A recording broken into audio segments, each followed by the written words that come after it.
What is up, everybody? We are back with Alien Romulus hitting theaters this weekend. I wanted to hop on here and give you 5 movies that I think you need to check out that kind of have that same feeling that also involve aliens but aren't a part of the Alien franchise. First up, we have Sputnik, which you can find on Prime Video. The acting's flawless. This movie is all in Russian, but essentially it follows 2 cosmonauts who are on this orbital mission. So instead of going to the moon like everybody thought, they were looking for aliens, and well, they came back with more than they bargained for, and it gets downright creepy fast. Can't recommend this thing enough. Next up, we have one of the most slept-on space horror films out there in life. You can find this thing on Netflix. This cast is all-time. You got Jake Gyllenhaal, Ryan Reynolds, Rebecca Ferguson, and so much more. But essentially, these group of astronauts on the ISS get some material back from Mars that they test for extraterrestrial life. Well, what they end up finding is a lot more terrifying and a lot more gruesome than they all anticipated. And what ensues is just downright scary and brutal and some of the best kills you'll ever see. If you're a fan of the first Alien film, you're going to absolutely love Event Horizon. You can find this thing on Hulu,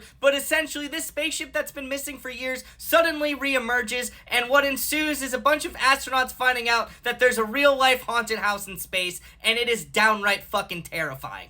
What happens when a group of scientists enter this quarantine zone known as the Shimmer that's changing the world as we know it, creating alien creatures and alien worlds? Well, you end up getting Annihilation, which you can rent on video on demand anywhere you rent movies. But this thing is creepy, it's terrifying, and let me tell you, you'll never look at a bear ever again the same. Everyone thinks the aliens are coming from outer space. However, the Sphere is here to remind you they're not. At the bottom of the Pacific Ocean lies the spaceship where a group of scientists are set down to basically figure out what's going on. And from there, this movie becomes one downright terrifying experience, and one that honestly made me cry as a kid. You're never going to look at jellyfish the same again. Go watch this thing on video on demand.